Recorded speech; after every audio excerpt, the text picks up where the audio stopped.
বিসমিল্লাহির রহমানির রহিম। আসসালামু আলাইকুম। Welcome back to my channel.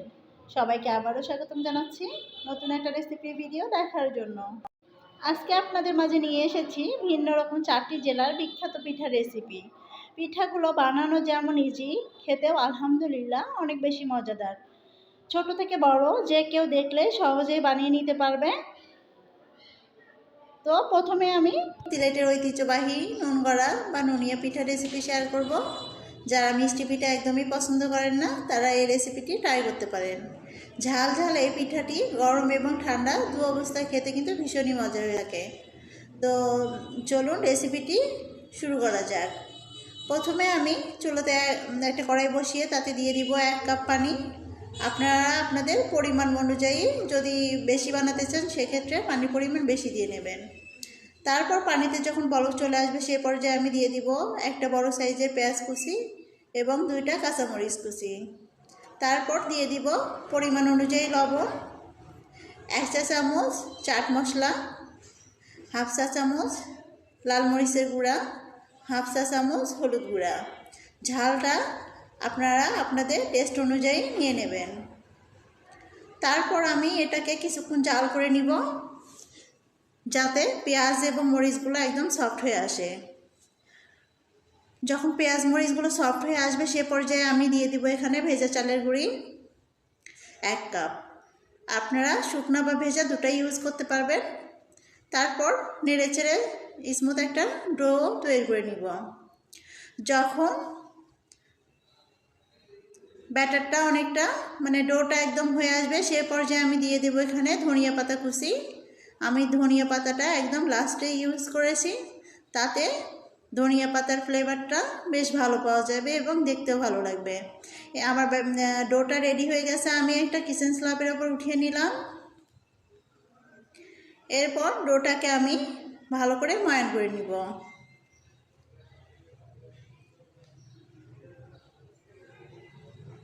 আমি এখানে কিছুটা আটা দিয়ে ডোটাকে হাতের মধ্যে ঘুরিয়ে ঘুরিয়ে একটা গোল বল করে নিলাম। তারপর হাত দিয়ে প্রেস করে একটু চ্যাপটা করে নিয়ে একটা বেলুনের সাহায্যে একটা রুটি বেলে নিব। রুটিটা পুরুত্ব ঠিক আমরা রেগুলার যে রুটিগুলো খাই তেমন হবে। খুব বেশি মোটা করলে কিন্তু এই পিঠাগুলো ক্রিস্পি হবে না আর তখন খেতেও ভালো লাগবে না।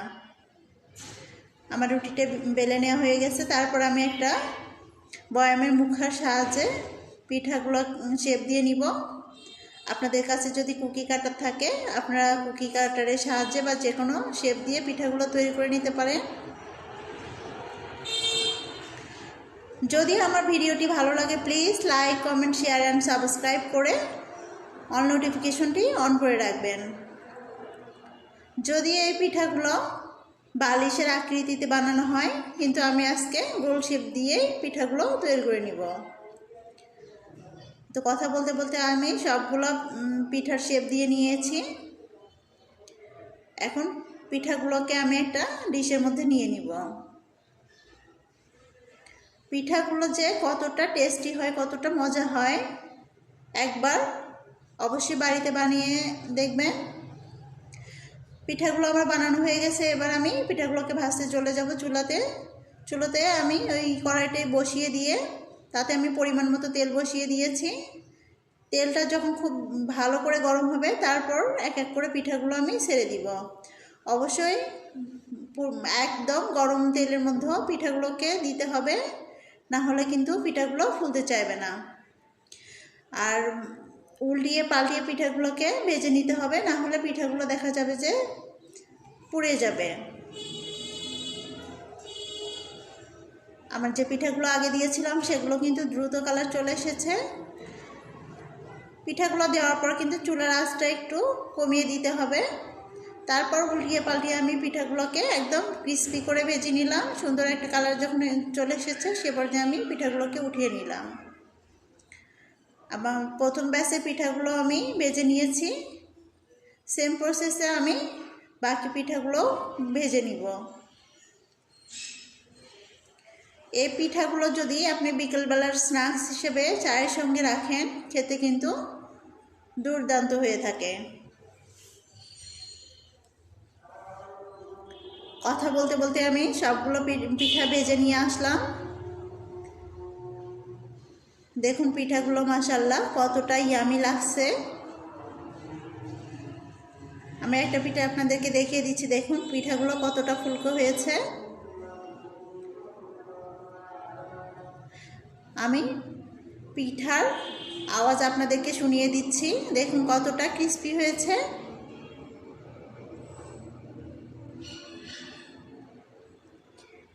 একদম মুচমুচে হয়েছে পিঠাগুলো।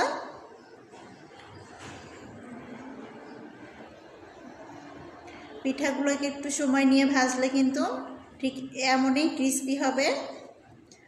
দেখুন পিঠাগুলো কতটা সফট হয়েছে এবং ক্রিস্পি হয়েছে।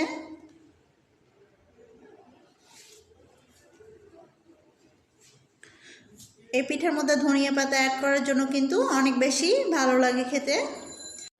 বন্ধুরা, এই পিঠাগুলোকে কিন্তু আপনারা একটা এয়ারটাইট বক্সে রেখে অনায়াসে কয়েকদিন স্টোর করে রেখে খেতে পারবেন। ভিডিওটি আপনাদের কাছে কেমন লেগেছে অবশ্যই কমেন্ট করে জানাবেন। যদি ভালো লাগে অবশ্যই বেশি বেশি করে শেয়ার করে দেবেন এবং লাইক দিয়ে রাখবেন। এই রেসিপিটি এখানে শেষ করছি, চলে যাচ্ছি পরের রেসিপিতে। এখন আমি আপনাদের মাঝে শেয়ার করব নোয়াখালীর বিখ্যাত খোলাজালি বা খোলাজা পিঠার পারফেক্ট একটা রেসিপিটি দেখার পর ছোট থেকে বড় যে কেউ সহজে বানিয়ে নিতে পারবে একটা রেসিপি শেয়ার করব। এটিকে অনেকে ডিম চিতই পিঠাও বলে। আশা করছি রেসিপিটি আপনাদের কাছে ভীষণই ভালো লাগবে। যদি রেসিপিটি ভালো লাগে অবশ্যই বেশি বেশি করে লাইক এবং শেয়ার করে দেবেন। আর আপনি যদি আমার চ্যানেলে নতুন হয়ে থাকেন অবশ্যই চ্যানেলটিকে সাবস্ক্রাইব করে নোটিফিকেশনটি অন করে রাখবেন। তো চলুন এবার রেসিপিটি শুরু করা যাক। প্রথমে আমি একটা ডিম ভেঙে নিব, তারপর একটা হ্যান্ড উইচের সাহায্যে ডিমটিকে ভালো করে ফেটিয়ে নিব।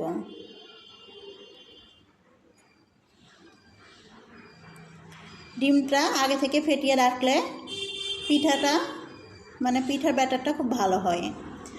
ডিমটা ফেটানো হলে আমি এই ডিমের মিশ্রণটা অন্য একটা বাটিতে ট্রান্সফার করে রেখে দিব। এবার এই বাটির মধ্যে আমি নিয়ে নিব হাফ কাপ শুকনো চালের গুঁড়ি এবং হাফ কাপ আটা। আপনারা আটার পরিবর্তে চাইলে ময়দাও ইউজ করতে পারবেন। স্বাদ অনুযায়ী লবণ, সমস্ত উপকরণ এবার আমি একটা হ্যান্ড উইচের সাহায্যে মিক্সড করে নিব। চালের গুঁড়ি এবং আটা দিয়ে এই পিঠাটা করলে একদম পারফেক্ট একটা পিঠা হয়। তারপর অল্প অল্প পানি দিয়ে আমি একটা পাতলা ব্যাটার করে নিব। অবশ্যই সব পানি একবারে দিতে যাবেন না, একটু একটু করে দিয়ে নিতে হবে, না হলে একবারে নিতে গেলে দেখা যাবে যে দলা পেকে যাবে। এখানে আমার কতটুকু পানি লেগেছে সেটা আমি পরে বলে দিচ্ছি। ভালো করে এই ব্যাটারটাকে আমি ফেটিয়ে নিব। যত ভালো করে ফেটানো হবে পিঠাটা ততটা পারফেক্ট হবে। যখন ভালো করে ব্যাটারটা ফেটিয়ে নেওয়া হবে তখন আমি আগে থেকে ফেটিয়ে রাখা ডিমের মিশ্রণটা ঢেলে দিব। এখানে আমার আরও কিছুটা পানি লাগবে। আমার এখানে 1.5 কাপেরও একটু কম পানি লেগেছে, প্রায় 1.5 কাপের মতোই পানি লেগে গেছে। আমি ব্যাটারের কনসিস্টেন্সিটা দেখিয়ে দিচ্ছি। দেখুন এই ব্যাটারটা পাটিসাপটা পিঠার ব্যাটারের চেয়ে একটু পাতলা হবে। খুব বেশি ভারী করা যাবে না, আবার খুব বেশি পাতলাও করা যাবে না। ব্যাটারটা আমার রেডি হয়ে গেছে। এবার পিঠাগুলো ভাজতে চলে যাব চুলাতে আমি একটা ফ্রাই প্যান বসিয়ে দিয়েছিলাম। তারপর ফ্রাই প্যানটা যখন খুব ভালো করে গরম হয়ে গিয়েছে সে পর্যায়ে আমি এক হাতা ব্যাটার ফ্রাই প্যানের মধ্যে ঢেলে দিয়ে সঙ্গে সঙ্গে আমি একটু ফ্রাই প্যানের হাতলটা ঘুরিয়ে দিয়েছি।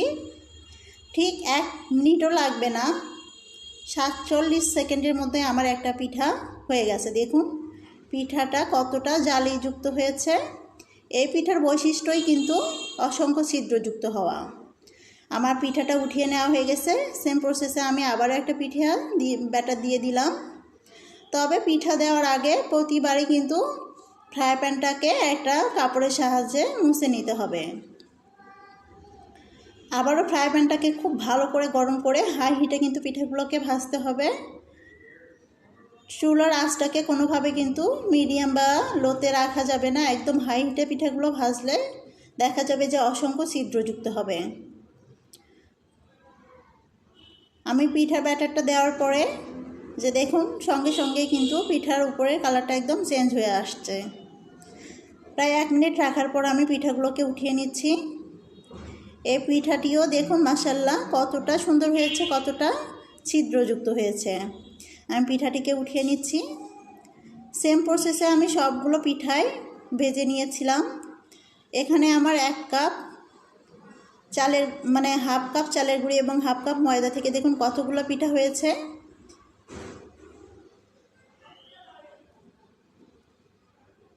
আমি একটা পিঠা আপনাদেরকে দেখিয়ে দিচ্ছি, দেখুন কতটা ছিদ্রযুক্ত হয়েছে। আর আটা দেওয়ার কারণে এই পিঠাটা কিন্তু একটু সফট হবে, খেতেও ভালো লাগবে। আর শুধুমাত্র যদি চালের গুঁড়ি দিয়ে পিঠাটা করতে যান সেক্ষেত্রে কিন্তু পিঠাটা একটু শক্ত শক্ত হয়। এবার পিঠাটাকে আমি পরিবেশন করার জন্য একটু ফোল্ড করে নিচ্ছি, আমি 4 ভাঁজ করে নিয়ে নিচ্ছি। অবশ্যই বাড়িতে এভাবে একবার হলেও এই রেসিপিটা অবশ্যই ট্রাই করে দেখবেন। দেখুন প্রতিটা পিঠায় কতটা পারফেক্টভাবে হয়েছে। আর পিছনের কালারটাও দেখুন মাশাআল্লাহ অনেক সুন্দর এসেছে।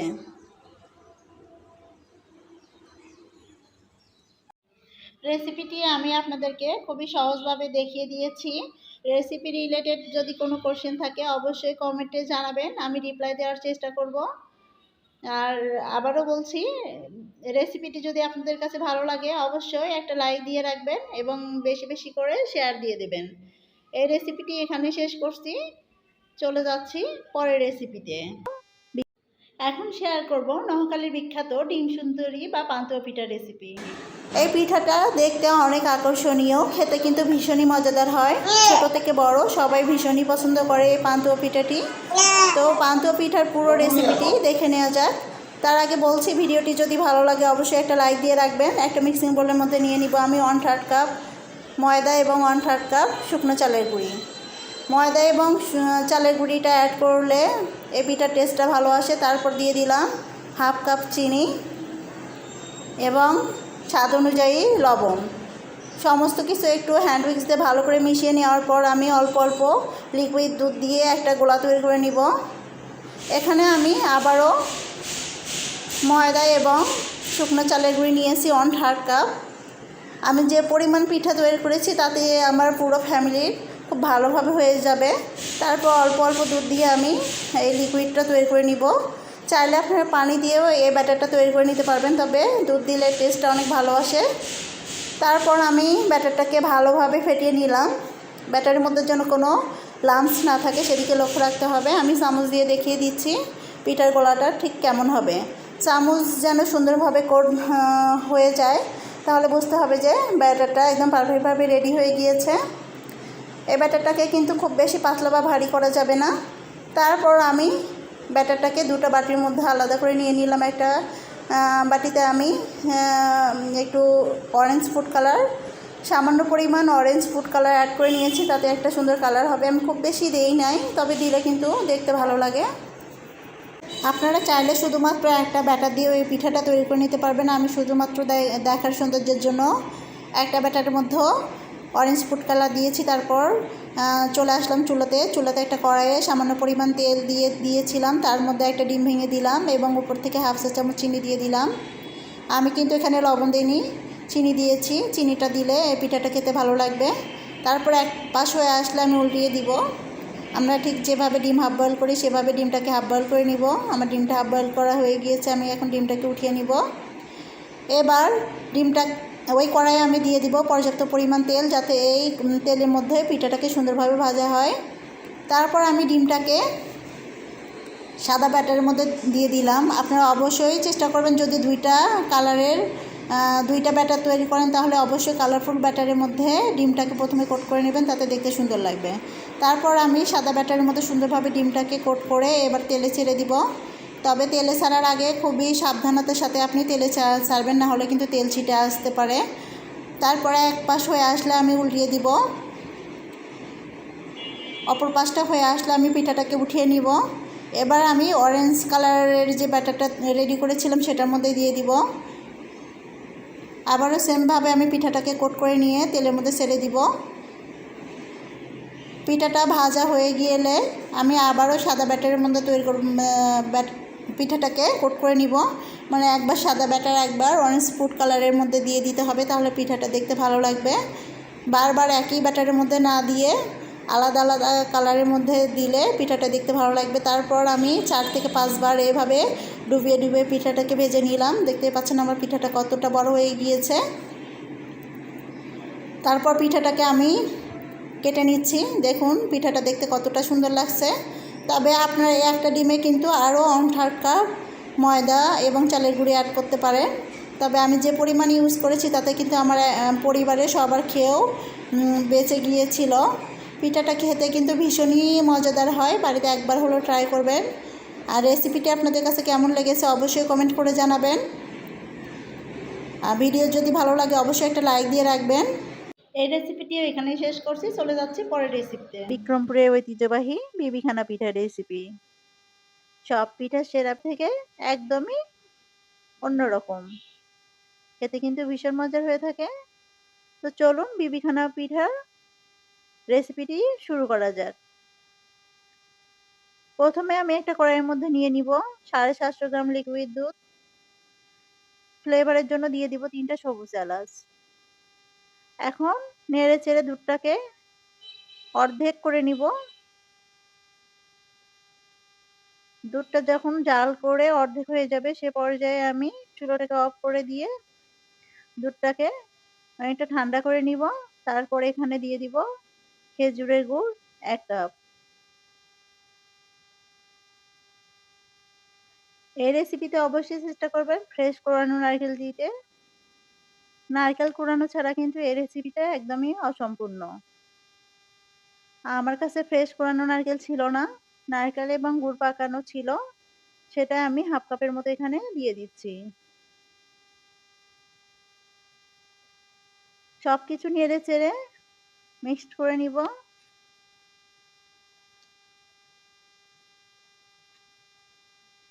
এ পর্যায়ে আমি দিয়ে দিব 1 কাপ শুকনো চালের গুঁড়ি। চালের গুঁড়িটা আমি একবারে অ্যাড করব না, প্রথমে 1 কাপ চালের গুঁড়ি ইউজ করব। আপনারা চাইলে কিন্তু ভেজে চালের গুঁড়িও ইউজ করতে পারেন। ভালো করে মিক্স করে নিব যেন দলা পেকে না থাকে।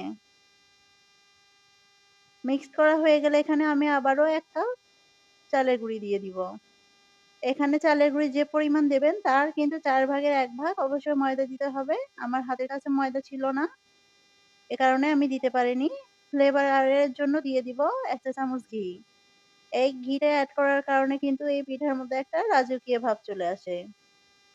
এখন একটা টিপস, শুকনো চালের গুঁড়ি দিয়ে এই পিঠাটা করতে গেলে কিন্তু অবশ্যই 4 থেকে 5 ঘন্টা রেস্টে রাখতে হবে। আমি একটা হ্যান্ড ব্লেন্ডারের সাহায্যে কয়েক মিনিট ব্লেন্ড করে নিয়েছি। তারপর নেড়েচেড়ে ব্যাটারটাকে রেডি করে নিলাম। এখন যে বাটির মধ্যে আমি পিঠাটাকে সেট করব, সেই বাটির মধ্যে 1 চা চামচ ঘি দিয়ে ঘিটাকে গরম করে নিলাম। যখন বাটিটা একদম গরম হয়ে যাবে সে পর্যায়ে চুলাটা অফ করে দিয়ে এই পিঠার ব্যাটারটুকু ঢেলে দিতে হবে। ব্যাটার দেওয়ার আগে কিন্তু অবশ্যই চুলাটাকে বন্ধ করে দিতে হবে। এখন বিবিখানা পিঠাটি আমি যে পাত্রের মধ্যে বেক করব, সেই পাত্রের মধ্যেও আগে থেকে বালি দিয়ে একটা স্ট্যান্ড বসিয়ে দিয়ে বাটিটাকে আমি বসিয়ে দিলাম। একটা কালার আসার জন্য বাটিটাকে প্রথমে একটা ঢাকনা দিয়ে ঢেকে দিয়েছি, তারপর উপরে আবার একটা ঢাকনা দিয়েছি। এখন এভাবে বেক করে নিব আমি 1 থেকে 1.5 ঘন্টা। আমার মোটামুটি 1 ঘন্টা 15 মিনিট লেগেছে পিঠাটিকে বেক করতে। আমি এর মধ্যে একবার চেক করে নিয়েছিলাম, হয়নি। আমি একদম 1 ঘন্টা 15 মিনিটে চলে আসলাম। চেক করে নিচ্ছি, কাঠিটা কিন্তু একদম ফ্রেশ আসতেছে, তার মানে আমার পিঠাটা একদম পারফেক্ট ভাবে কুক হয়েছে। আমি অনেকটা ঠান্ডা করার পর পিঠাটাকে কেটে নিচ্ছি, যদিও আমার পিঠাটা 4-5 থেকে কিন্তু একদম আলগা হয়ে গিয়েছে। তারপর আমি একটা প্লেটের মধ্যেও পিঠাটাকে মোল্ড আউট করে নিচ্ছি। মাশাআল্লাহ, আলহামদুলিল্লাহ আমার পিঠাটা দেখেন কতটা ইয়ামি হয়েছে। একদম পারফেক্ট একটা পিঠা হয়েছে কিন্তু। এই পিঠাটার একটা বৈশিষ্ট্য হলো বাইরেরটা কিন্তু একদম কড়কড়া হবে এবং ভিতরটা একদম সফট। দেখতেই পাচ্ছেন কতটা সুন্দর লাগতেছে আমার পিঠাটা। এখন আমি পিঠাটাকে একটু কেটে দেখাচ্ছি আপনাদেরকে। এই পিঠাগুলো কিন্তু ঠান্ডা হওয়ার পর অনেক বেশি কালারফুল হয়। কাটতেও কিন্তু অনেক ইজি হয়ে যায়। আমার পিঠাটা এখনো কিন্তু অনেকটা গরম আছে, মানে কুসুম, কুসুম গরম আরকি। আমি এখন পিঠাটাকে পিস, পিস করে কেটে নিচ্ছি। শুকনো চালের গুঁড়ি দিলেও কিন্তু আমার পিঠাটা ঠান্ডা হওয়ার পরে অনেক বেশি সফট হয়ে গিয়েছে গরমের তুলনায়। কারণ আমি পিঠাটাকে হ্যান্ড ব্লেন্ডারের সাহায্যে কয়েক মিনিট ব্লেন্ড করে নিয়েছি।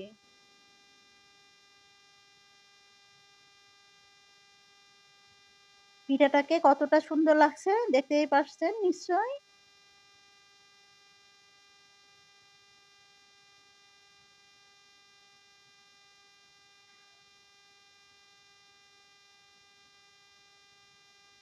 বাড়িতে একবার হলেও ট্রাই করবেন। এই শীতের সিজনে কিন্তু এই বিছানা পিঠা ছাড়া একদমই অসম্পূর্ণ থেকে যাবে। যারা এই পিঠাটা কখনো খাননি তারা তো জানেন না এর টেস্টটা কেমন। পিঠাটা কিন্তু কয়েকদিন স্টোর করে রাখা যাবে। তো আমি একটা পিঠা ভেঙে দেখাচ্ছি। দেখুন পিঠাটা কতটা সুন্দর হয়েছে। ভিতরটা কিন্তু একদম সফট হয়েছে। আর কালারটাও কিন্তু দেখেন একদম মাশাআল্লাহ অনেক ইয়ামি হয়েছে। আজকের মতো বিদায় নিচ্ছি। তবে সবার কাছে একটা লাইক চেয়ে নিচ্ছি। চ্যানেলে নতুন হয়ে থাকলে চ্যানেলটি অবশ্যই সাবস্ক্রাইব করার অনুরোধ রইল। বিদায় নিচ্ছি। আসসালামু আলাইকুম।